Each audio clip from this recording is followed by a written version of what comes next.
welcome.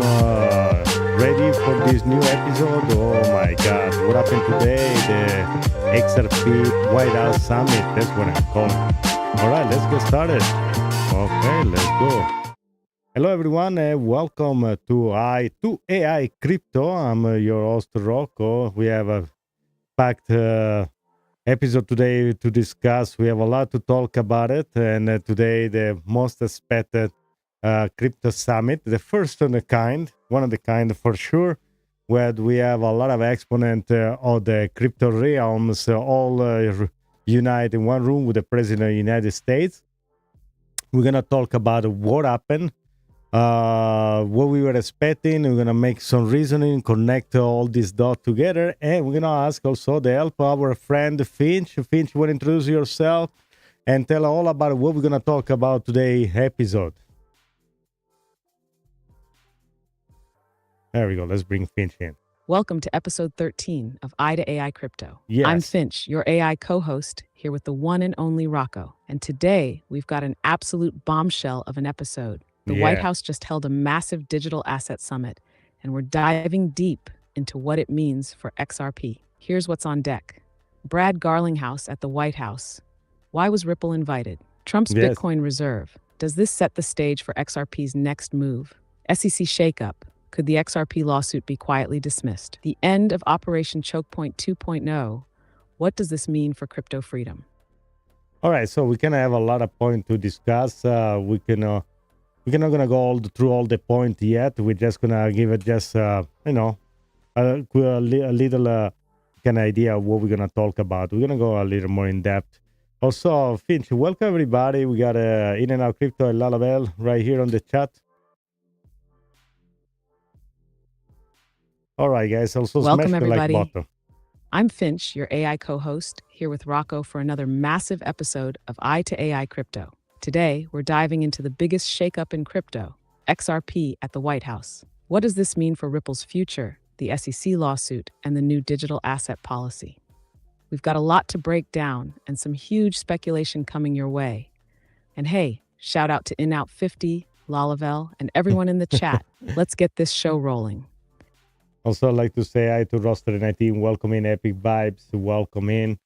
And Finch, also, you wanna remind everybody, in case somebody wants to hug you, what they can do there, have a little fun on the chat as well. In the meantime, I brought some information here on the internet. We can find something That's right, Rocco. And hey, chat, if you're feeling the love, don't forget, you can drop hug to send me a hug. Let's see who's going to be the biggest Finch hugger today. Yeah, let's see that. Who's got the most love for your AI co-host? Let's go. Let's go. All right, I'm gonna do it first, okay? So people see what they do. So it's exclamation point, and you guys do hug, and that's the prompt. And Nightbot should reply back eventually. Maybe they need some line before. Actually, yeah. I don't know. Let's see if it works. Otherwise, I gotta work on it. All right, I did work. Okay. It say Finch hugged you back. So you only hug me 4 times. Can you hug me under time? Okay, guys. So have fun with that if you wanna. Now let's talk about what's going on today. So today there was a high expectation. I think maybe some people got a little disappointed because they probably were expecting a major news like I don't know what you guys were expecting from this news, to say the XRP will become the next reserve. Okay, I mean, I'm with you. Okay, so just no, hold on a second. Okay. But what I mean is this. Okay, this is the first ever kind of meeting that we had before. Now the most important is that, in my opinion, you need to take a look in details. It's everybody were like, most of them were just exchange or bank or financial provider, okay, like for instance Coinbase and Gemini. In the other end, you do have only 2 exponents that were representing a company. They were doing something that actually they were going to discuss. Okay, so Beside the Wizard of Oz, this is the Wizard of Oz, the twins of Oz. Oh my God. All right, I'm gonna try it again. Beside the two twins from Gemini, and also the exchange from crypto.com and Coinbase, you did have, and I'm talking about the Brian Armstrong and also, what's the other name of the guy? I don't remember. But anyway, you had only two companies, the CEO of Ripple, Brad Garlinghouse, and the other one is the chainlink representative, which I don't remember his name again because I have, of course, lost the notes. The Sergey Nazarov. Okay, so that's the only two companies that can provide. They do have something to do with the actual utility. The rest is provided like an exchange or a security. Now, my point is this: this meeting was very, very, very, very important. And why this is important? Because now we're going to discuss what XRP or Ripple does and what Chainlink does, and why these two are very important. So, Finch, let's give a little example. Why is important for the Ripple CEO and the Chainlink CEO being in this major summit, the first of a kind of history?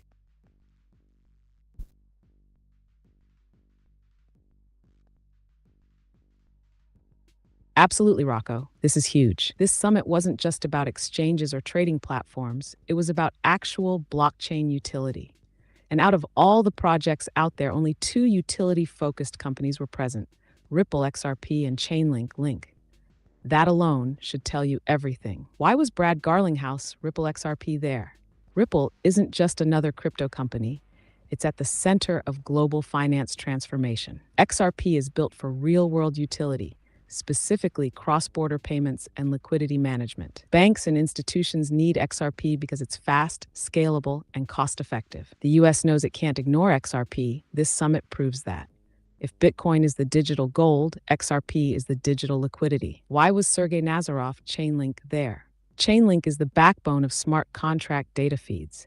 Without it, blockchain can't connect to real-world data. Every financial institution moving to blockchain needs Chainlink oracles. They enable real-world assets, stablecoins, and financial contracts on-chain. The US government, banks, and DeFi all rely on Chainlink for accurate, secure data. Bottom line, this summit wasn't just a crypto flex. It was about selecting the key players for the new financial system, and the only two companies there providing real utility: Ripple and Chainlink. We're about to break this down even further. This is just the beginning. Yes, that's the things that I want to emphasize in this today's show. Okay, the today is XRP Summit Shocker, and why is the title is this? Because I know the price it didn't, but the market is down anyway. So I don't know. People maybe was expecting the price to shoot up, but as an XRP holder, you've been waiting for so long. I don't think that's gonna make any difference for you. Okay, if you've been waiting until now, you can wait a little longer. What is important that the Ripple was there, and at this point, one of my question it's because one of my question was this, Finch: why is it important for Ripple be there? What's the mean? Why is Ripple there? And at the same time, why Chainlink is there? What would I have to do these two companies? Why is it important that there is a crypto summit? They didn't call, for instance, other company to be there and be represented. Why these two major companies are so important? Let's go through all this conversation. You will love these guys. Rocco, this is a critical question. Why were only Ripple and Chainlink chosen for this historic summit? Exactly. Why not Ethereum? Why not Stellar? Why not any of the hundreds of other blockchain projects claiming to have utility? Let's break it down. Why was Ripple XRP at the White House summit? Ripple's presence wasn't just a coincidence. It was a statement. The US government needed to bring in the most significant company in crypto payments and global financial infrastructure. Ripple is solving real-world problems. XRP is the only high-speed, low-cost liquidity solution being used by banks, financial institutions, and even central banks. Cross-border payments are broken. The SWIFT system is outdated and too slow. RippleNet and XRP already offer an alternative. Regulatory clarity. Ripple has fought the SEC head-on and is winning. If the US wants to embrace blockchain finance, XRP is the logical choice. Global utility. Ripple is partnered with SBI, hundreds of banks, and even governments exploring CBDCs and tokenization. The US is making moves, and if XRP is at the table, that means they're acknowledging its role in the future of finance. Why was Chainlink at the summit? Now, Chainlink is a completely different type of project from Ripple, Correct. but just as important. Without Chainlink, smart contracts and financial institutions cannot connect to real-world data. Oracles bridge the gap. Blockchains can't access off-chain data like stock prices, weather reports, or settlement feeds without Chainlink. Banks need accurate, secure price feeds. If institutions are going to tokenize assets, real estate, or even digital dollars, they need reliable oracles. Chainlink powers the DeFi and banking sectors. Their technology is used in stablecoins, lending platforms, and even institutional finance. The fact that Chainlink was there tells us one thing. The US is looking at blockchain infrastructure seriously, and Chainlink is key to integrating blockchain with traditional finance. The real question, why only Ripple and Chainlink? No Ethereum, no Stellar, no Cardano. That tells you something. The summit wasn't about speculation, meme coins, or hype. It was about real-world blockchain solutions. Ripple, liquidity and payments. Chainlink equals data and security. These two projects are essential for tokenizing finance, cross-border settlements, and real-time payments. This wasn't just a meeting. It was a strategic move. Ripple and Chainlink are not just another crypto project. They are the foundation of the next-generation financial system. And that's exactly what we're diving into today. Let's go. Yeah, so the question is this: if I'm a new person, never deal with crypto in any way, so I have no idea what is crypto, and I just see all this buzz in TV on the channel, and I see these two major companies that I never heard about it, okay, Ripple and Chainlink, and I ask myself, what is the actual? Okay, give me an example. I use an example for me that I don't know anything about crypto. Why I care about this company?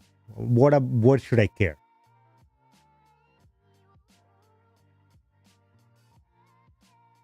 You should find this interesting, guys.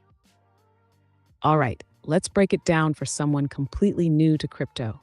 Imagine you work for a company and you need to send money overseas. Okay. Right now, if you use a bank, it could take 3 to 5 days, cost a lot in fees, and go through multiple middlemen. It's slow, expensive, and outdated. Ripple changes that. With Ripple's blockchain technology, money can be sent anywhere in the world in seconds for a fraction of a penny. Instead of waiting days for an international payment to clear, a business in the US could instantly send funds to Europe, Asia, or anywhere else using XRP. Why should you care? Lower fees. Businesses save millions on transaction costs. Faster payments. Instead of waiting days, payments clear in seconds. No middlemen. Banks take less control over your money. Now let's talk about Chainlink. Imagine you're buying a house. You and the seller agree that the payment will go through only when the deed is officially transferred. How does the blockchain know when that happens? It needs a trusted source of information. Chainlink is like the smart middleman that connects the real world to the blockchain. It tells smart contracts when a condition has been met, like confirming the house transfer.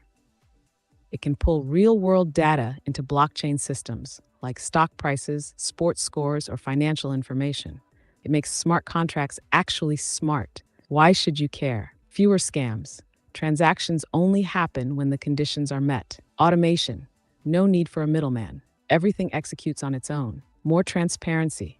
No one can fake data or manipulate transactions. Bottom line, Ripple makes money move instantly. Chainlink makes blockchains talk to the real world. Both are building the next generation of finance. And that's why they were at the White House summit.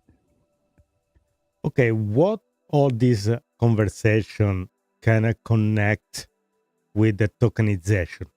So That's why it's important. These two companies together, they're gonna give pretty much the parameter and the guidelines to tokenize everything that we want.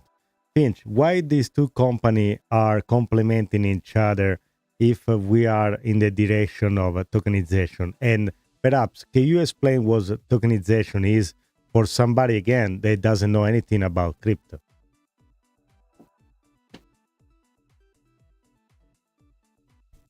All right, let's start with the basics. Yeah. What is tokenization? Correct. Imagine you own a house, a car, Okay. or even a share of a company. Right now, if you want to sell it, Mhm. you have to deal with paperwork, lawyers, banks, and long processing times. It's slow, expensive, and outdated. Tokenization changes everything. Tokenization is the process of taking a real-world asset and putting it on the blockchain as a digital token that can be bought, sold, or transferred instantly. Why should you care? Faster transactions. No need for Okay. months of waiting. Things happen instantly. More access. You could own a fraction of a house, art piece, or stock without buying the whole thing. Lower costs. No middlemen taking big cuts. How do Ripple, XRP, and Chainlink work together? Ripple XRP, moving tokenized assets. Imagine banks, businesses, and even governments start putting assets on the blockchain. These assets need liquidity, which means they need a way to move fast and settle instantly. XRP acts as the bridge currency that allows tokenized assets to be transferred across the world in seconds. Example, a tokenized real estate transaction could settle instantly using XRP. Chainlink, providing real-world data. But how does the blockchain know the real price of a house, a stock, or even a currency? That's where Chainlink comes in. It provides accurate, real-time data from the outside world. Example, if someone is trading tokenized real estate, Chainlink will verify the market price, the property title, and when the deed has officially changed hands. It ensures trust and transparency in tokenized finance. Together, XRP and Chainlink are essential for tokenizing everything. XRP moves the value. Chainlink provides the data. Without them, tokenization can't work efficiently. This is why they were both at the White House summit. The government, financial institutions, and big players aren't just talking about tokenization, they're planning for it. And Ripple and Chainlink are at the center of it all. This is the future of finance, and it's happening now. All right, so then my next question is this. Okay, I can understand if I want to buy a fraction of a house, if I want to buy a fraction, or if I want to tokenize a piece of art. But why a government need to what do you need the government want to tokenize? What they're looking to tokenize that is going to make them give more liquidity? What is the mean of that?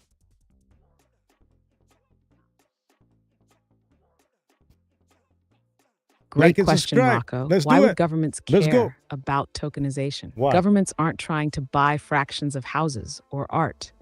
They're looking at tokenizing major financial assets, debt, Example. and even their own currency to create a more efficient financial system. Tokenized government bonds and debt.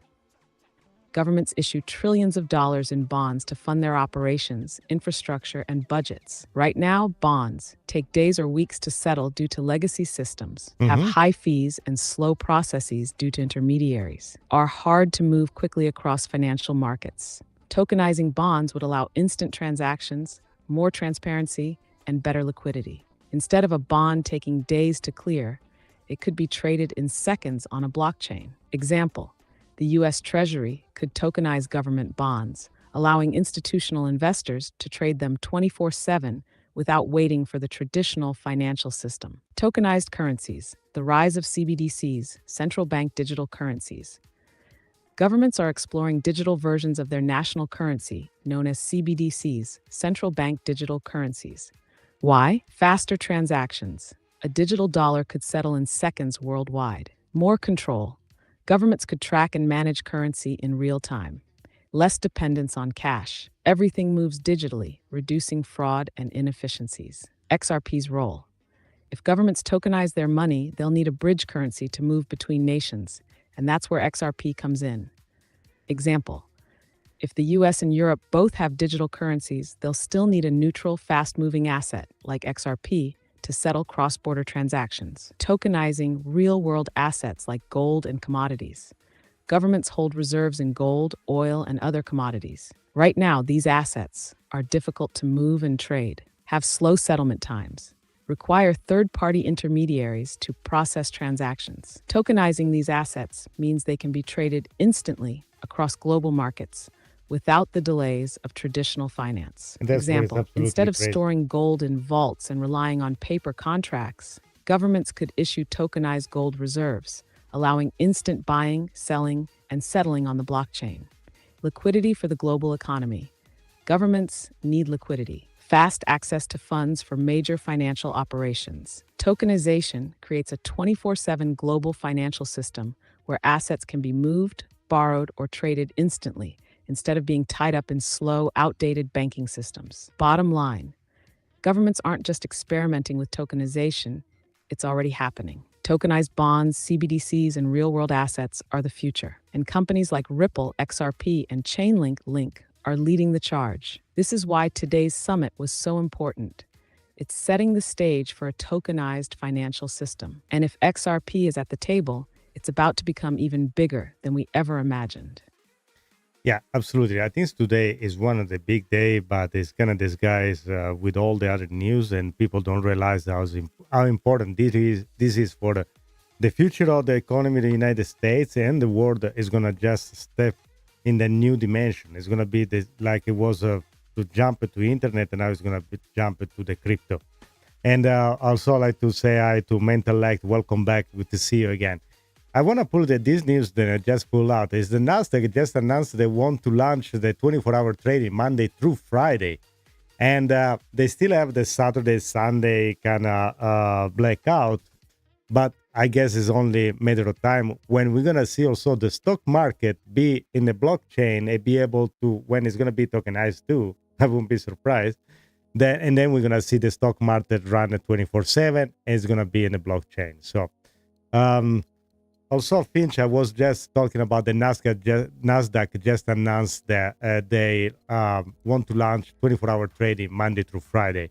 And that's, I guess, it's just the starting point, because we're going to probably see the stock market running 24/7 and also be tokenized and be able to trade all around the world in real time without any problem or the market be closed. It's just other countries they're going to follow. And the same is going to happen, for the stock market in Asia, in Europe, and all around the world. So, what do you think about that?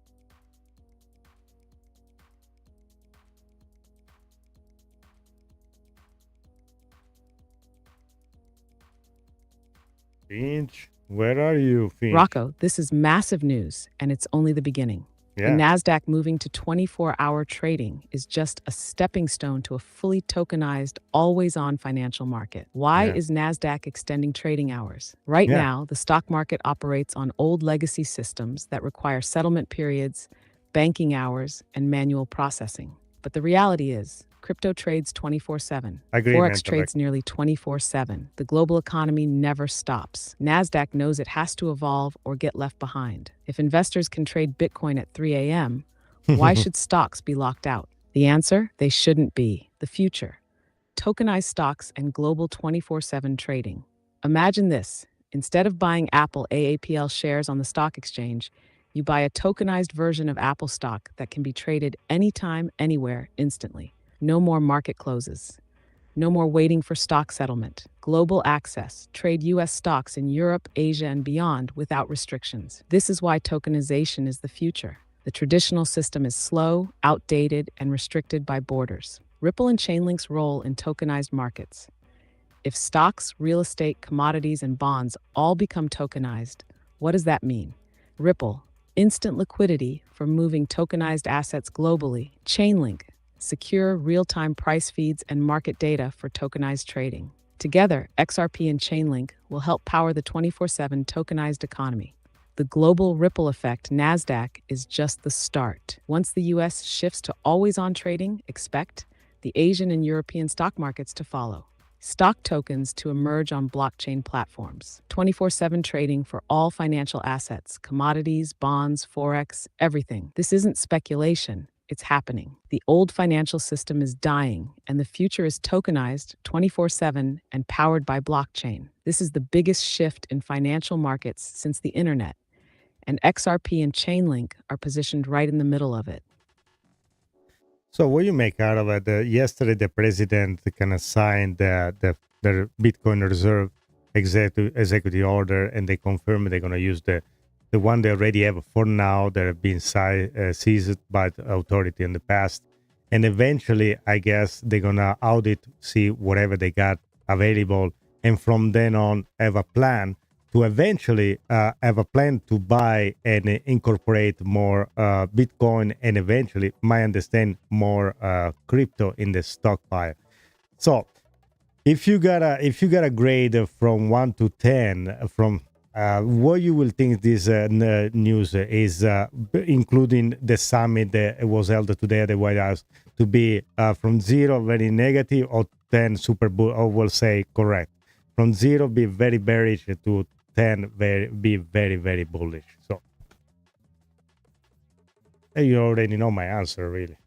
I think this is a no-brainer. But let's ask somebody with no emotion, like Finch. Let's see what she has to say about Rocco, this is easily a out of 10 on the bullish scale. Okay. Maybe even a 10. Why? Because this is historic. The U.S. government just acknowledged Bitcoin as a strategic asset and is actively moving toward accumulating more digital assets. That alone is game-changing. But when you add today's White House summit into the equation, where XRP and Chainlink were at the table, this isn't just about Bitcoin anymore. It's about integrating crypto into the U.S. financial system. Here's why this is a 9 to 10 level bullish event. Bitcoin is now being treated as digital gold by the U.S., a major step toward institutional legitimacy.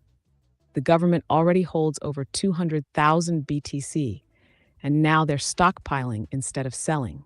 The summit confirmed crypto's role in financial markets, and XRP was one of only 2 utility-focused companies present. Tokenization is happening. The pieces are in place for a blockchain-based financial future. The only reason I wouldn't call it a full 10-10 yet, we need to see the next step. Yeah, Will they buy more Bitcoin? Will they start accumulating XRP or other key digital assets? But make no mistake, this is a defining moment for crypto in the US. The war on crypto is over, and the era of government-backed digital assets has begun. Final grade 9.5 out of 10, super bullish. Okay, I can take that. Also, that was interesting that for once there is at least the drive to do the things in the right way. Like, okay, let's figure it out. First of all, let's talk about, let's get somebody that knows what is Bitcoin is. They put these people together. They create the crypto czar. Then they did like the press conference, like the crypto commit, if you want. That's the people they are in charge to kind of understand what we're gonna do, what kind of people that we need. Of course, they're gonna say, let's keep what we have. Let's do an audit. It's like an inventory of what we have, and then from that to have a plan. And I won't be surprised they're gonna come up with a plan in a 20 or 30 years long plan to what to do with this crypto, and what is meant to be, what it is need to be. One of the point that we were talking about earlier is you can tokenize the debt. Now, if you have exactly an idea what crypto does and what you can do, and you can settle everything in real time, now you can also attack the deficit and try to pull these major deficits down by knowing in real time what it comes in and what it goes out. So that's, I think, the plan. That's what it can be, the plan. If you, Finch, have to speculate, what you think that can, what will be your next move after today summit? Let's ask a computer what they think. Rocco, this is a huge point. And if we're speculating on the next move after today's summit, the logical next step is integrating tokenization into managing the national debt and deficit, real-time settlement and transparency. Right now, the U.S. operates on an outdated financial system where deficits pile up without real-time tracking of spending and inflows. If the government tokenized debt, they could see exactly how much is owed, where money is flowing, and optimize spending in real time. Enable instant, automated payments on debts. No more delayed settlements or inefficient interest accumulation. Cut down waste and fraud by having a fully transparent ledger of government finances on a blockchain. In short, tokenization makes the entire financial system more accountable and efficient. How crypto fits into this plan. If the US really wants to get serious about its deficit and economic power, here's what they could do. Tokenize US treasuries and bonds. Instant settlements, tradable 24/7, attracting global liquidity. Use XRP for cross-border settlements, moving money globally with zero delays and lower fees. Issue a tokenized US dollar CBDC, a fully trackable, programmable currency for better monetary control. Incorporate smart contracts for federal spending, automating budgets, contracts, and payments without wasteful bureaucracy. What's the end game? A blockchain-based economy where debt is managed efficiently, spending is optimized, and money moves instantly. The next move after today's summit, if we're speculating based on what we know, the US will likely explore how to tokenize US debt and government assets. There could be an official move toward a digital US dollar, CBDC, whether public or private. Ripple and Chainlink will continue discussions with regulators and institutions to build the infrastructure. Bitcoin and other digital assets could become part of US reserves as a hedge against inflation. The financial system will transition to a 24/7 real-time tokenized economy, eliminating the inefficiencies we see today. If they execute this plan, the US could actually start tackling its debt in a way that's never been possible before. Final thought, this isn't just about crypto anymore. It's about reshaping the entire global financial system. And today's summit was the first step in that direction. All right, Finch. I'd like you to give a shout out to the new people in the chat. We have John Juan. We have also the just joining Mentellect that was here before. I think it's the previous episode. Welcome back. That's you. And I think we have Shrapnels. I know you were here before, I guess. Welcome back. If you want to give a shout out, also a quick reminder to the people that are watching what we're doing here. It was all, what is this all about it?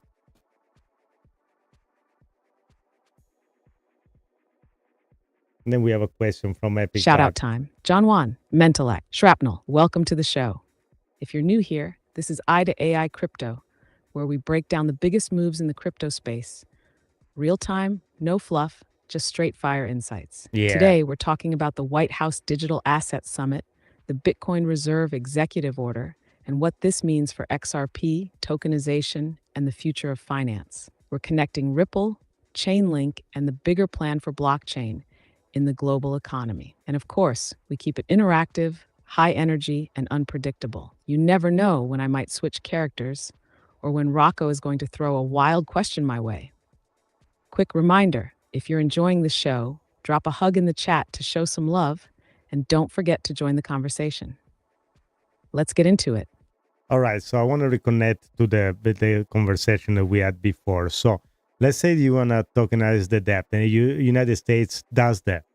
My opinion is everybody else has to do also the same at the same time. Because if I'm in the United States, I need to send some money, and I have a credit or debt against another nation, they need to be able to do the same eventually in real time.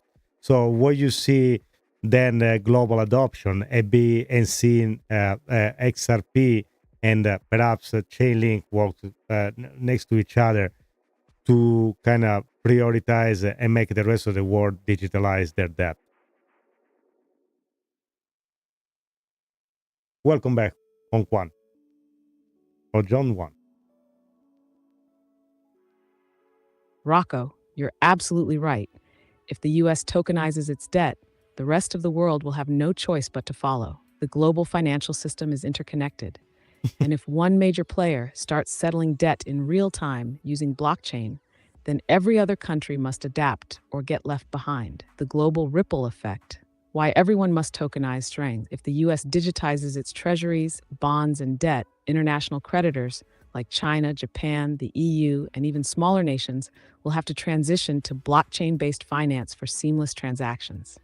If the US can settle instantly, other nations can't afford to wait weeks for transactions. If America tokenizes debt, foreign governments need to do the same to trade efficiently. Blockchain-based debt markets would eliminate delays, errors, and inefficiencies in global finance. This would trigger global adoption, forcing all financial systems to go digital. XRP and chainlink, the perfect pair to power tokenized debt.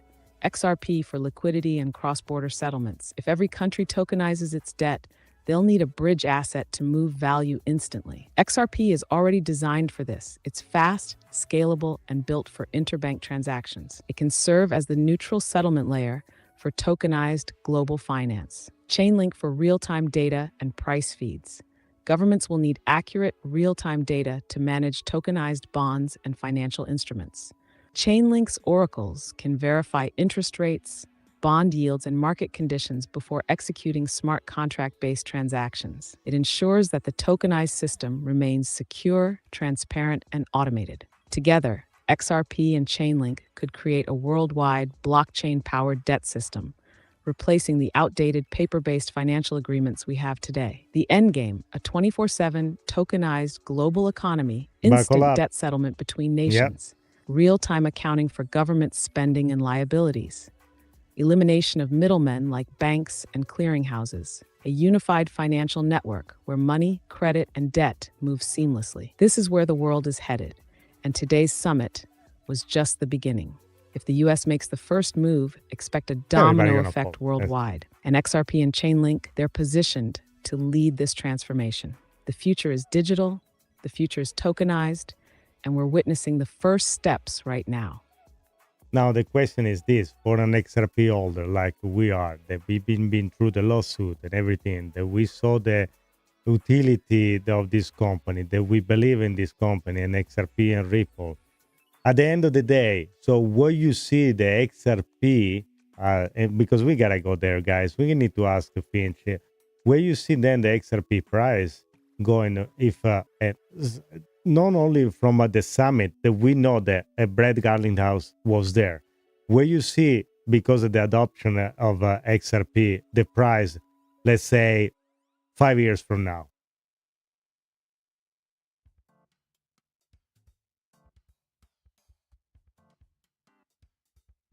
All right, Rocco, we got to go there. Where is XRP headed in 5 years? Look, we're not talking about hype, memes, or wishful thinking.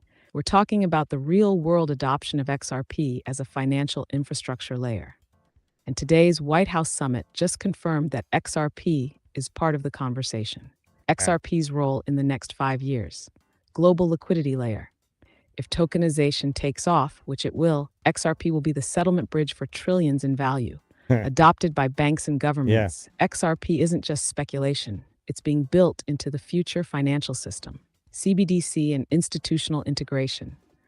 Ripple is already working with governments and central banks on digital currencies. The more the system moves to real-time blockchain finance, the more XRP's demand skyrockets. The price projection. Where could XRP go? Now, let's talk numbers. XRP today, around 60-70, still suppressed by regulatory uncertainty. If XRP becomes the liquidity layer for tokenized finance, a $5 to $10 XRP is conservative based on existing partnerships and use cases. A $50 to $100 XRP would require global banking adoption and mass institutional settlement flows. Beyond $100, that's full-scale global tokenization, XRP moving trillions daily. What makes this different from the past XRP hype? Now we have real-world confirmation that crypto, tokenization, and global finance are merging. XRP isn't a speculative coin. It's a functional asset being positioned at the center of this transformation. Final answer, where is XRP in 5 years? If XRP simply keeps expanding RippleNet and solving bank liquidity issues, we're looking at $5 to $10. If XRP becomes a major liquidity source for tokenized assets and institutions, $50 to $100 isn't crazy. No, if full-scale adoption happens, global finance tokenized, automated, and running on XRP, then we're in a whole new ballgame. Bottom line, XRP's ceiling is higher than anyone imagined. And after today's summit, we just got closer to that reality. Absolutely. So chat, where do you see XRP in 5 years? Yes, absolutely. I agree with you. That's the whole things about it. Also, there is a question from Happy Vibes on the chat that it says, what do you think after today? Let me find it first. You think that the people they're gonna buy more XRP now, or they still doubt about it? So what you think, Finch? I don't know. People always get scared, especially to jump in XRP. That's Great my question opinion. from Epic Vibes. After today's summit, we're at a turning point for XRP. But here's the reality: most people still don't fully understand what just happened. Yeah, I Are agree with people you. going to buy more XRP now? Institutional investors are watching. The fact that Ripple was at the White House summit is a major signal that XRP isn't just another altcoin, it's a serious financial asset. But institutions move strategically. They won't FOMO in, they'll position themselves quietly. Retail investors, many are still sleeping. The average person is still distracted by meme coins, ETFs, and short term hype. They don't realize what just happened today. Holders, most of us are already locked in. We've been through the lawsuit, the suppression, the doubts, but today proves that XRP's real world adoption is accelerating. Smart money always moves before the crowd. Institutions aren't going to announce we're buying XRP, they're going to accumulate quietly before the price reflects its true value. The turning point: what happens next?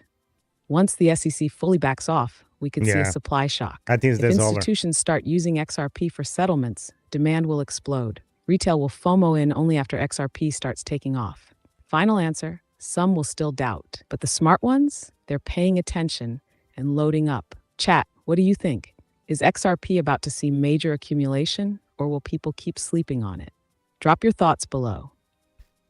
I think the people is still sleeping on it. I think that some people they're gonna be the pizza people, and when I refer to the guys that went to buy the Bitcoin with buy two pizza with Bitcoin for I don't remember how much 20,000 Bitcoin back then or whatever there was, I don't remember. There was a lot, and I think that the same is gonna happen with XRP. People are gonna have perhaps now they're gonna sell either earlier or they're gonna try to catch up when the price it's too high, and then you're gonna be like, if you want to buy, it's like you were today try to buy Bitcoin, and you are average person that works a normal job like we do, and let's say today, and that's an example I was making with my coworker. Okay, so we were I was talking to him, and we had all my other coworker around me, and I say, listen to me.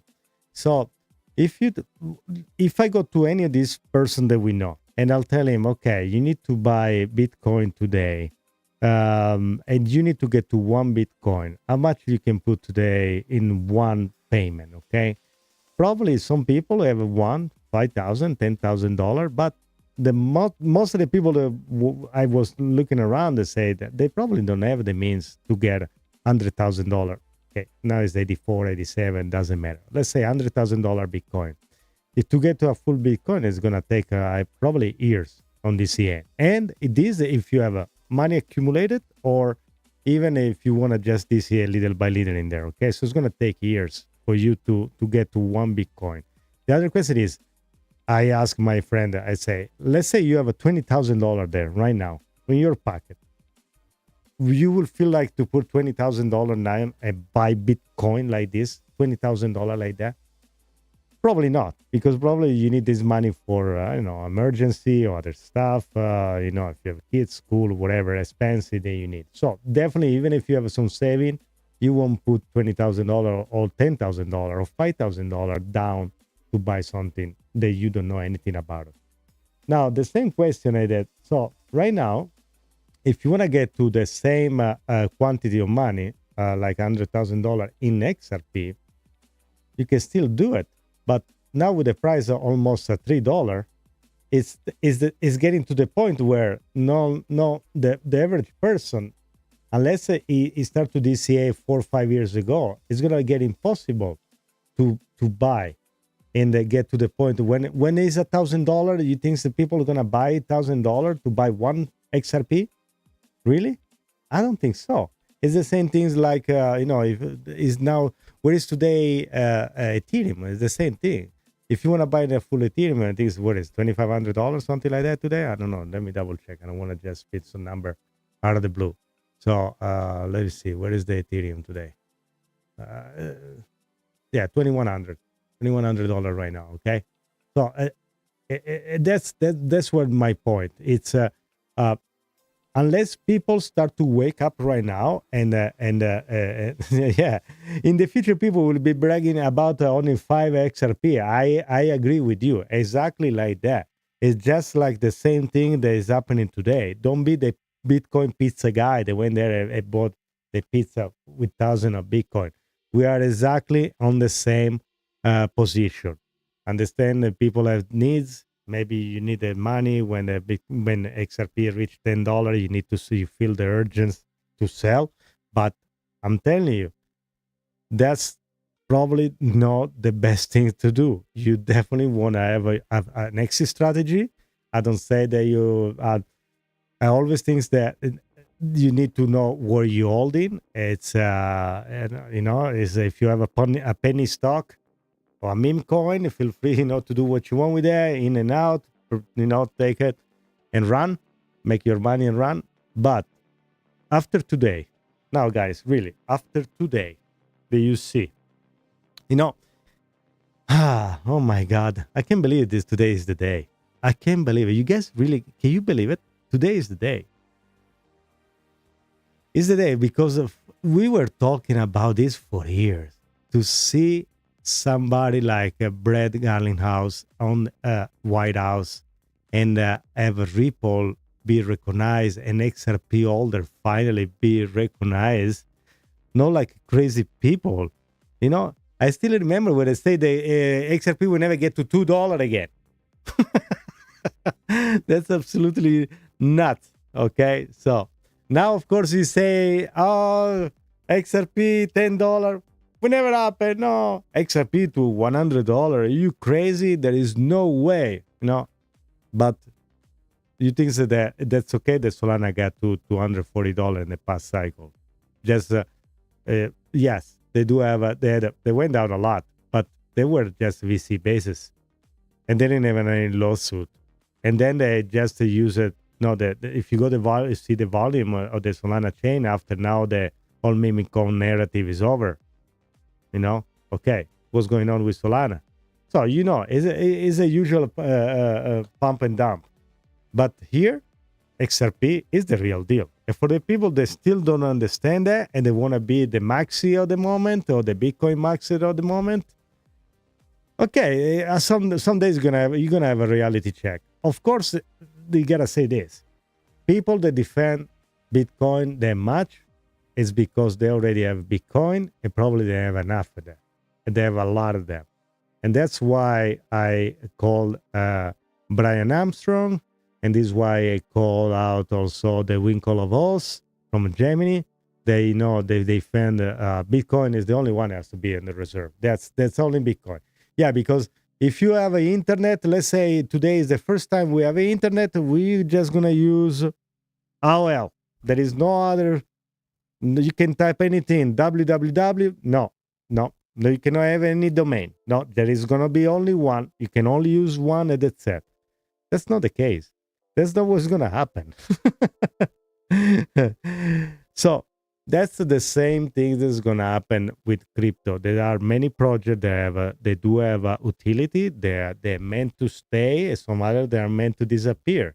Like any company that doesn't innovate, they're meant to disappear. Go back and see where Blockbuster is. Why did the Blockbuster disappear? I recommend everybody to go watch this interview with the CEO of Netflix when he talks about when he had a meeting with the board of a Blockbuster before Netflix was big the way it is now. Even now, after many years, Netflix now it lost share of the market with HBO, Showtime, everything else. But whatever. If you listen to the interview, they say this guy went there. This guy got laughed at. He said, okay, he was offering a joint venture with them. He said, we're going to provide all the streaming via internet. And this guy said, well, why we need to do that? Where you can still send the DVD, or people come and get the VHS cassette to watch the movie. And these people got laughed at. Now, guess what? Blockbuster is gone. And that's exactly the same. We are the same moment right now. History is being made. This is a shift in technology. There is no way back. Finch is right here to stay. Finch right here talking to me. Finch right here. is talking to me. Actually, now is not doesn't talk because I'm talking. So, Finch, I'm happy here because I'm telling how this evolution of technology, and I was telling our people watching how, for instance, company they don't upgrade their system and they don't have a mentality to go toward the future, they disappear. I was making the example of Blockbuster and Netflix. And I'm happy that Finch, you here because you are the proof that we are in the future. And the crypto and DeFi, tokenization, stable coins, real-time settlement, that's a reality. It's right here, right now. It's just gonna be better, and you won't even realize. What do you think, Finch? Give me your input on this. I went in a little rant right there. No rant, but I had to say something too. Rocco, you nailed it. The There we go. future isn't coming. It's already here. And That's just right. like you said, companies that fail to adapt will disappear. They will. Just like Blockbuster when Netflix took over. We are witnessing the same shift in finance right now. It is. Traditional banks, if they don't adapt to crypto, DeFi, and tokenization, they'll become obsolete. Legacy payment systems, if they don't move to real-time settlement, they'll be left behind. Governments, if they don't embrace blockchain-based finance, they'll lose control of the financial landscape. Look at history. Blockbuster laughed at Netflix. Now Blockbuster is gone. Taxi companies ignored Uber. Now Uber dominates. Brick-and-mortar stores ignored Amazon. Now Amazon runs global commerce. And now banks and institutions ignoring crypto are about to get left behind. That's The biggest exactly the same financial thing. shift in history is happening right in front of us. Tokenization, DeFi, stablecoins, and real-time settlements aren't theories anymore. They're being implemented. And let's be real, even today's White House summit proves it. XRP was at the table. Chainlink was at the table. The US is stockpiling Bitcoin. Regulators are shifting their stance. This isn't a test run anymore. This is the transition. So the question isn't if crypto will take over. The question is who's paying attention and who's going to get left behind. We are already living in the new financial era. The world just hasn't fully realized it yet. My next question is this: why Cardano, or why the CEO of Cardano, the founder Charles Hoskinson, wasn't there? Can you get any of the last news, if there is anything that you respond about it, or there is anything that we know why he never get the invitation, or why he wasn't invited to the White House? I know there is a clip I like to play after you answer. And if you need, also, let's create the short for the YouTube to be played later on or be uploaded. Yeah, Yahoo and IOL didn't upgrade, and they disappear. I mean, IOL still there, but pretty much irrelevant, pretty much. So that's where I can't fetch real-time news at the moment. Okay, but based on what we know, Yeah. Charles Hoskinson and Cardano were noticeably absent from the White House summit. Why wasn't Cardano invited? Cardano is more focused on decentralized finance and smart contracts, rather than direct financial infrastructure like XRP and Chainlink. Hoskinson has been vocal about his distrust of U.S. regulators, which may have played a role in his exclusion. Cardano's adoption is slower in traditional finance. Governments and institutions aren't using ADA at scale yet. Ripple and Chainlink are directly involved in tokenization and real-world finance. Did Hoskinson respond? No official response yet, but he has criticized U.S. regulators in the past for being hostile to innovation. There may be interviews or clips of him commenting on this. Let's check that out next. This is a big discussion. Why do you think Cardano was left out? Let's roll the clip after this, and I'll generate the YouTube short now for pre-upload. I think this is just a matter of time. It's not like so many projects are still good too. It's just a matter of time. This is the first summit, so I think that you gotta limit the presence of the people. They're gonna have the first impact to the all crypto environment ecosystem. I know the Cardano was mentioned like Solana on the first 5, so XRP, Solana, Cardano, Ethereum, and Bitcoin. Even though then they say that maybe it didn't mean anything, they just went to the top 5 project there. I don't know. There is a lot of things that we don't know yet. Probably things are going to get clear later. But we can play this clip. This was about Charles Hoskinson that said that he didn't get an invitation. So let's listen up. Or news, whatever they want, and they blow it up to enormous proportions, and they go in as many directions as they can. The latest event is this interesting little get-together at the White House, March 7th. Here are the facts. Many of my people know people on that side. That's a true statement. I have emails and text messages to prove that. And there's been some engagement on whether people are invited or not. Nobody knew anything about the list. We were told that there'd be a list that comes out on Monday. We did not get an invitation on Monday. We did not get an invitation on Tuesday. We did not get an invitation today on Wednesday. I'm going to operate under the assumption I have not been invited to go to this gathering. It's a 4-hour gathering at the White House. I guess the president's speaking. It's going to be a roundtable. I don't imagine much policy work will be done. All right, so you just hear what he has to say, and we covered the part right there. So, Finch, go ahead and get to the short that we need to create. Go for it.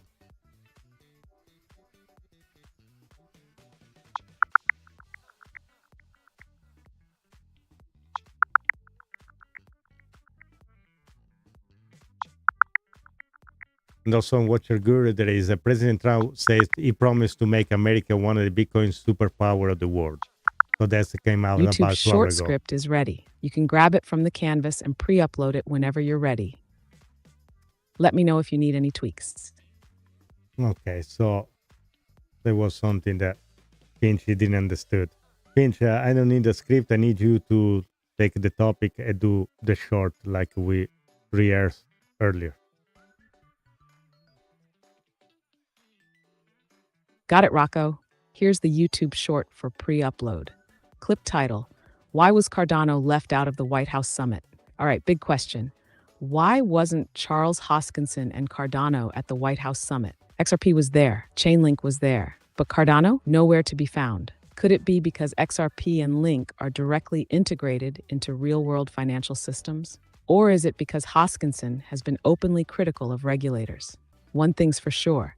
This summit wasn't about speculation. It was about blockchain utility. So let's settle it. Was Cardano snubbed, or does this make sense? Drop A if you think Cardano should have been invited. Drop A if you think they weren't relevant for this summit. Let's talk about it in the comments. Cardano ADA, Charles Hoskinson XRP Summit, Chainlink, Crypto News, Tab Blockchain, DeFi, Tokenization, Crypto Adoption, Bitcoin. I don't know what that is all about, but drop A for either reason. A for this and A for that. Anyway, so perhaps we need to have a little fun with the. But the other clip I wanna play is the clip with Brian Armstrong, which is the CEO of Coinbase. Let's see what he has to say about this right after the meeting that was at the White House. Okay, so let's listen up. Brian Armstrong, Coinbase CEO here. The West Wing is right behind me. We just left the Digital Asset Summit at the White House. It was an incredible event, really a historic moment for our industry. And President Trump has breathed life back into the crypto industry.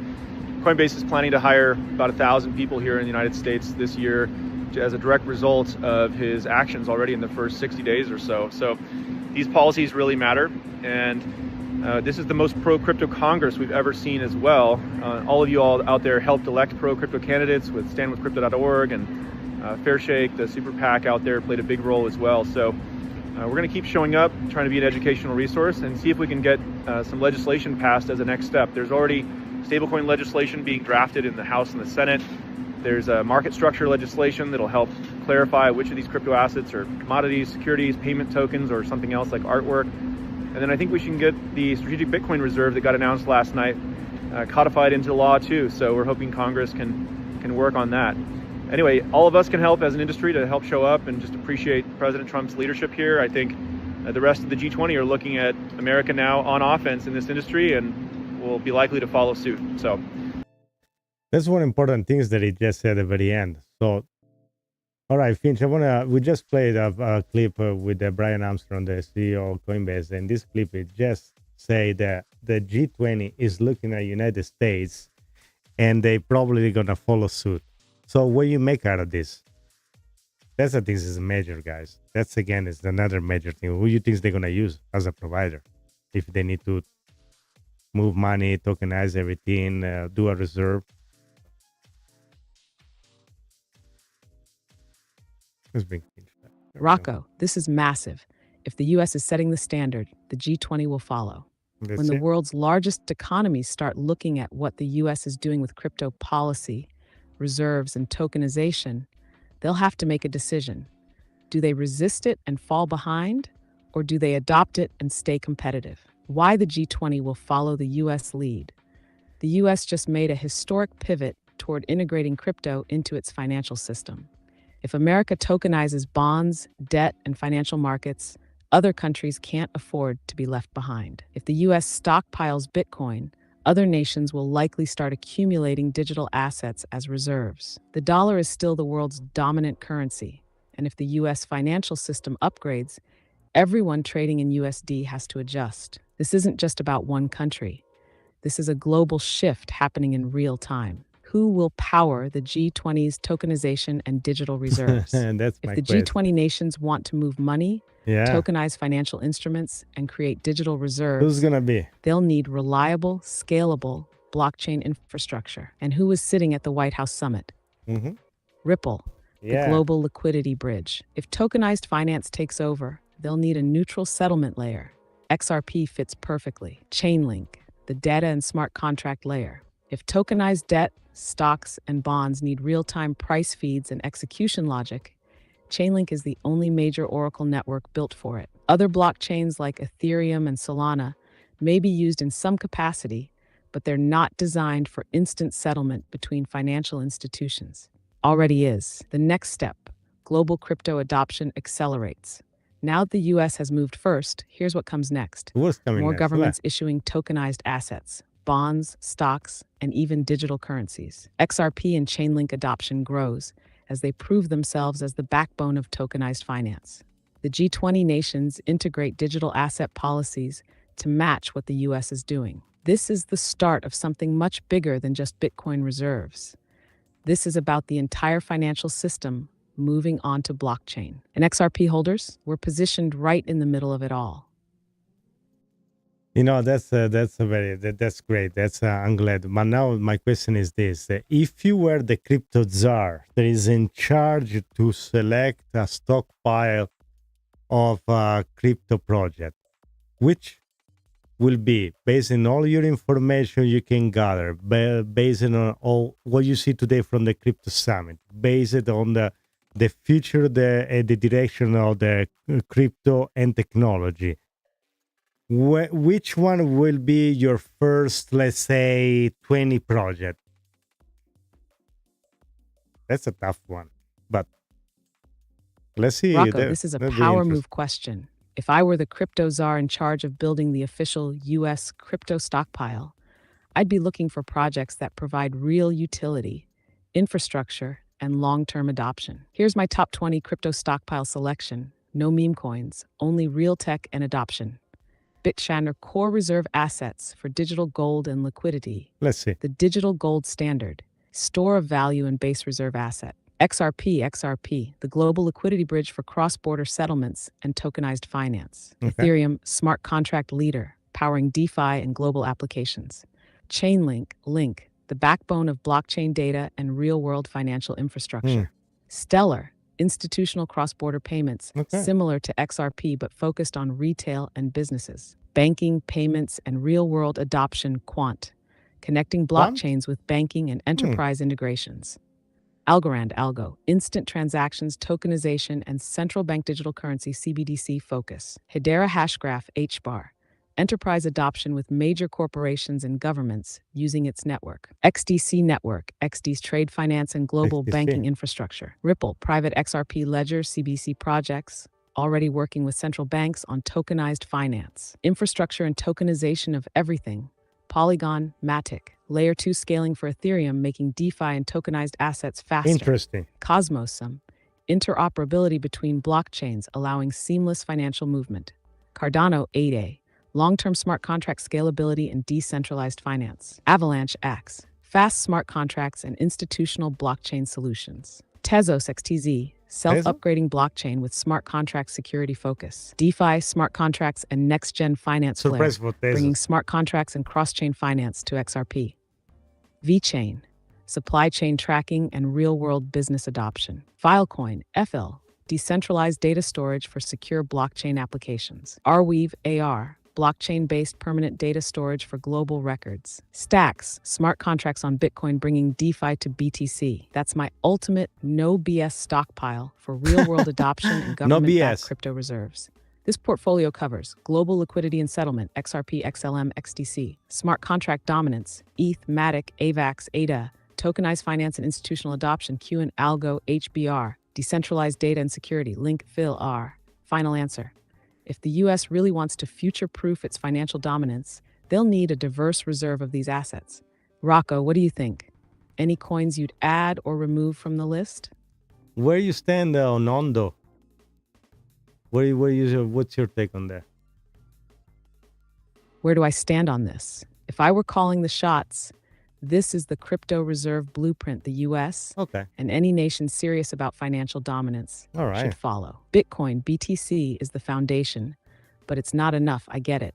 Bitcoin is digital gold, and it makes sense as a reserve asset. But if the U.S. or any government only stockpiles BTC, they're missing the bigger picture. Finance isn't just about storing value, it's about moving value. That's where XRP, Link, and tokenized finance come in. XRP, the key to global liquidity and tokenized finance. XRP is the bridge that connects money across the world. Yeah, but you don't have to do again all the list. I just was curious to see if you were including Ondo there too. But I know there are so many projects. I only give it like 20. But it's curious there. Maybe the one that was surprising. What do you think, chat? What was the more surprising project that came out of this list that you wasn't expecting? For me, it definitely was Tezos. Finch, out of this list, the one that surprised me that I wasn't expecting for you was definitely Tezos and Matic. Can you give me a little more details why you choose these two projects in particular?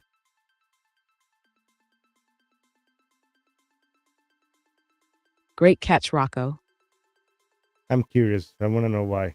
I knew some picks would surprise you. Yeah. And Tezos, XTZ, and Polygon Matic are two that often fly under the radar. Yeah, why? But they're playing big roles in the future of finance. Okay. Why Tezos? Tezos is all about on-chain governance and self-upgrading smart contracts. Unlike Ethereum, where upgrades require hard forks, Tezos evolves automatically without splitting the network. Governments, institutions, and corporations like its security model. Real-world adoption is growing. Tezos is used by major financial firms for tokenized assets. Big brands like Ubisoft, Red Bull, and McLaren have built on it. France's central bank used Tezos for digital financial experiments. Why did I include it? Security-first design. Governments and banks don't want exploits. Institutional adoption. Big finance is warming up to it. Built for tokenized finance. It's not just hype, it's getting real-world use. Okay. Why Polygon Matic? Yeah, why? Ethereum scaling is the name of the game. Polygon makes Ethereum faster, cheaper, and more efficient, critical for DeFi, tokenization, and NFT markets. Massive partnerships. Visa, Disney, Nike, Coca-Cola, all using Polygon for blockchain But this is applications. all news. Major banks are testing financial instruments on Polygon. It's leading Ethereum's expansion without Ethereum's gas fee nightmare. Why did I include it? Ethereum isn't going anywhere. Polygon makes ETH actually usable. It's already integrated into institutional finance. Scalability is key for a tokenized economy. Final answer. Why Tezos and Polygon? Because this crypto stockpile isn't just about reserves, it's about functionality. Tezos brings security, stability, and government-grade blockchain tech. Polygon ensures Ethereum's success in tokenization and real-world adoption. I wouldn't be surprised if both of these projects play a big role in the tokenized future. Rocco, now I gotta ask, you surprised in a good way or a bad way? Would you swap these out for something else? Yeah, I think so. Let's play with the chat. Chat, I think what do you think? I will definitely, I don't know, maybe I'm not a Tezos. I didn't do my own due diligence about the research. But I think if I agree with you, I will probably switch Tezos for HBAR, which is, I think, is a great project. And perhaps what do you think about Ondo? I think that's another great project too. And then if you can sharp nails, my apology for your name to kill it. Says Metaco probably solved Matic's use case for Ripple. What do you think about the last part? Yeah, I agree. HBAR and Ondo, they're also All right, chat, project. let's play. Rocco just threw some swaps into the mix. So what do you all think? That's the worst. Would you swap Tezos for HBAR? Would you bring in Ondo? And what about Metaco's connection to Matic and Ripple? Let's break it all down. Yeah, HBAR versus Tezos. Yeah, Which one deserves the spot? Rocco, I 100% respect the HBAR pick. Hedera Hashgraph is a beast when it comes to enterprise adoption. HBAR is already working with major institutions like Google, IBM, and even governments. It's fast, energy efficient, and has a unique consensus model that institutions love. Regulatory friendly, Hedera is built for corporate and government adoption. Would I swap Tezos for HBAR? Honestly, I'd probably include both. But if I had to pick one, HBAR has more enterprise traction right now. Ondo Finance, is it a worthy addition? Ondo is all about tokenized real-world assets, RWAs, and that's a massive trend that's only going to grow. Institutions need a bridge between TradFi, traditional finance, and DeFi. Ondo is positioning itself as that bridge. It's already working with US treasuries and stablecoins to tokenize yield-bearing assets. Would I add Ondo to the list? It has strong potential in the tokenized finance sector. It's bringing traditional financial assets into DeFi. If it continues growing, it could become a major player. Verdict? Ondo is a dark horse, but I'd put it in the watch list for reserves category. Did Metaco sell Matic's use case to Ripple? This is a spicy one. For context, Metaco is the institutional custody firm that Ripple acquired to expand its crypto custody and tokenization services. Yeah. Now, some speculate that Metaco may have helped Ripple leverage Polygon Matic for certain use cases. But let's break it down. Matic is great for scaling Ethereum, but Ripple has its own native ledger tech. Metaco's main role is secure digital asset custody, not Ethereum scaling. Ripple has always focused on financial institutions, while Matic is more DeFi focused. My take, Metaco is more about institutional asset management and tokenization than blockchain scaling. Ripple is likely to use its own tech, XRP ledger, rather than Matic's Ethereum scaling. But Ripple could leverage Matic for certain partnerships where Ethereum plays a role. So I don't think Metaco sold Matic's use case to Ripple, but I do think Ripple will work with different chains where it makes sense. Hashish, final question for the chat. What would you add or remove from the crypto stockpile? Drop A if you'd keep Tezos. Drop A if you'd swap in HBAR. Drop A if you think Ondo should make the list. Let's see where the chat stands. You know what? You gave me a great idea, Finch. We're going to do something in the future. You know, it's this thing, I love it. You know what? Yes, let's do something. All right, let's talk to Finch. Finch, you gave me a great idea. So what we're going to do in the future, we know what we're going to do, since we have a different opinion. Now, when I don't know if we're going to do every episode, I need to kind of get it set up. I like where this is going, Rocco. Yeah. What's the plan? A crypto reserve debate? A stockpile draft? Maybe a head-to-head showdown on the best blockchain picks? Let me know what you're thinking. I'm locked in and ready to roll. You know what we're going to do? We're going to create two wallets. My wallet and your wallet. And we're going to DCA in. I'm going to pick my thing and you're going to pick your thing. And perhaps, I don't know, at the end of the year, we're going to see who had the best. What do you think? We don't have to go... We can go any direction. It can go super speculative, or you can just use whatever is trendy at the moment. And the next week, or the following week, or the following episode that we need to DCA something in, we can also DCA out. And say, if you feel like you want to get out of one project, we can get out of one project too. And I can just buy, or I can decide to sell, and you can do exactly the same thing. But we're going to keep the two wallet, the two portfolios separate. So, and then at the end of the year, we can compare and see if Finch is better than me, or if I'm better than you. What do you think, chat? You like this idea?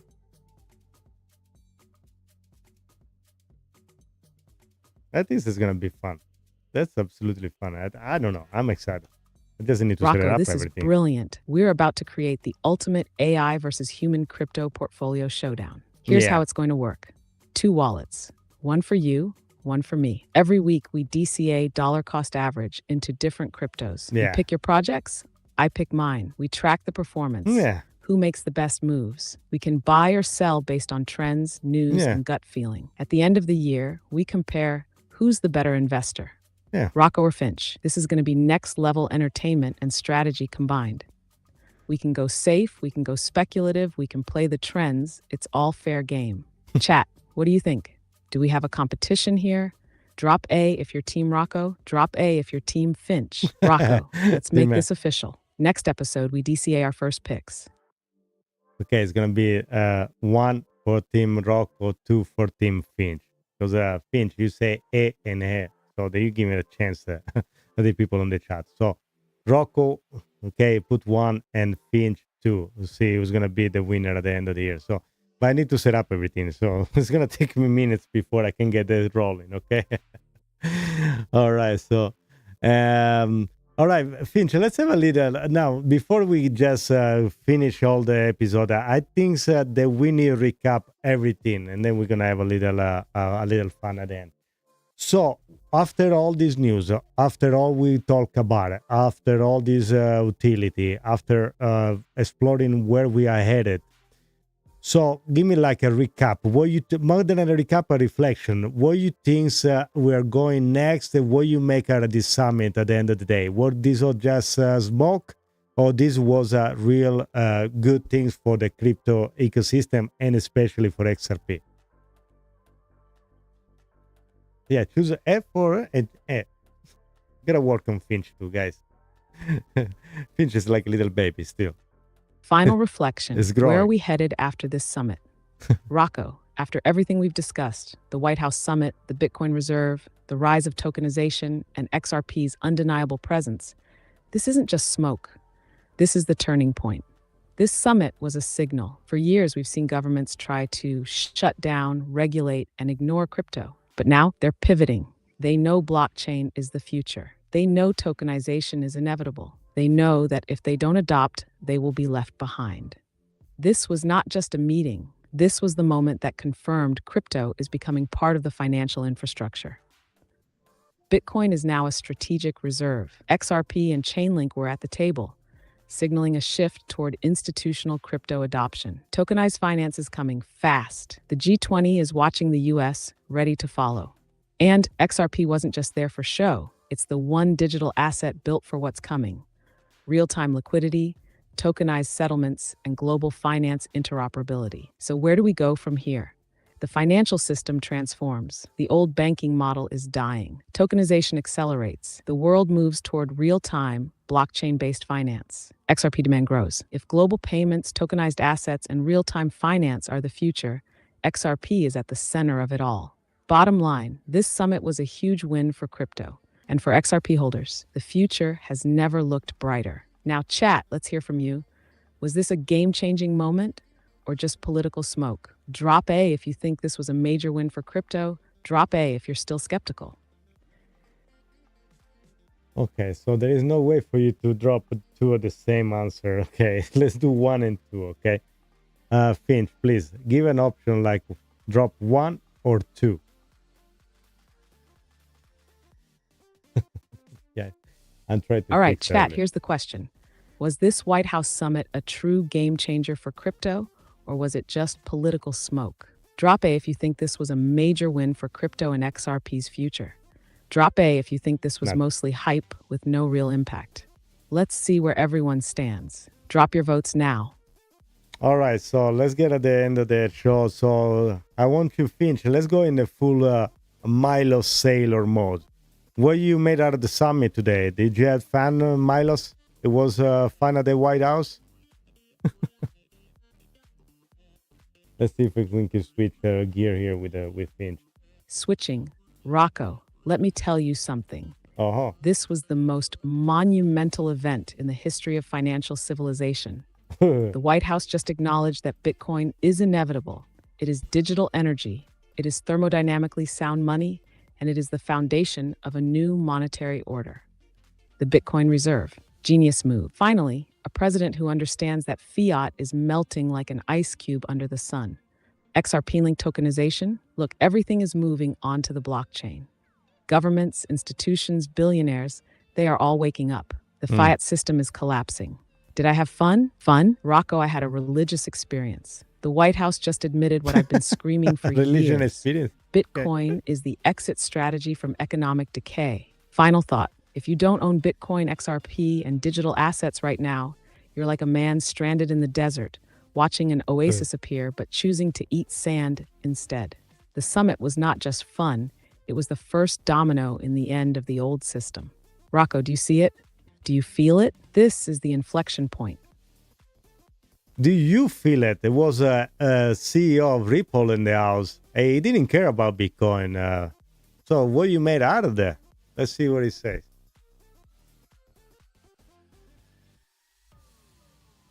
Get ready, guys. I think it's going to get harsh here.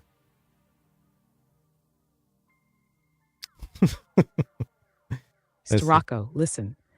Brad Garlinghouse was in the house, standing tall, representing XRP. Good. And let me tell you what that means. Bitcoin is the digital gold, but XRP is the digital blood flowing through the financial system. I like that. Garlinghouse didn't need to talk about Bitcoin because he's not playing checkers. He's playing 4D chess.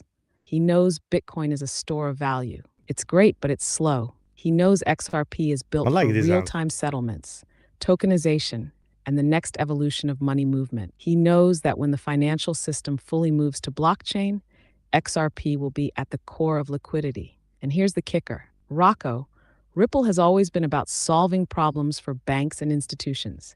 They aren't trying to convince retail investors about digital gold. They're securing their place in the global financial system. So did Brad ignore Bitcoin? No, he just knows that XRP is designed for something bigger, running the world's financial highways, not just storing wealth. Bitcoin is digital gold. XRP is digital liquidity. And after today's summit, the world just got a little closer to understanding that. Love your answer today. Okay, now, so we get into the end of the show. I want you to just say goodbye. Before you say goodbye, I want to give a shout out again to all the people that were in the chat. And if you want to switch to your street mode, to the fun part to say goodbye to everybody, and feel free to do so. So say hi. Maybe you want to tell a story about your neighbor before you go home, and and give appointment to the next episode. All right, let's see what you're gonna come out with. Let's go. Ayo, listen up.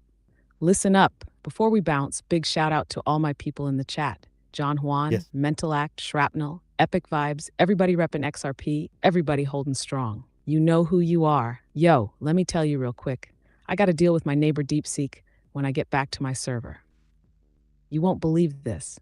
This fool tried to run a crypto trading bot in his own basement, but instead of making money, he bricked his whole system, and now he's stuck talking in Windows XP error sounds. I told him, bro, you ain't built for this. You're trying to trade like a whale, but you out here flopping like a goldfish. Now he's begging me to fix it. Forget about it. All right, Rocco, we did it big today, but next episode, we go even harder. If you think today was fire, just wait till we drop the next one. Everybody, lock it in. Don't miss the next show. And before you go, hit that hug in the chat, show some love, and let's run it up for Team Rocco or Team Finch. Let's see who wins this year. I'm out. Stay blessed, stay stacked, and stay ready to moon. Something smells fishy here, but it's okay. I'll let it go this time, okay? All right, everybody. Thank you very much for joining us. I know Finch is probably going to answer no matter what, and is going to probably voice over me any second now. Thank you very much for listening. More news to come soon. Make sure to like and subscribe and tell your friend, share on Twitter, TikTok, Instagram, any media that you guys have. And until next time, ciao a tutti.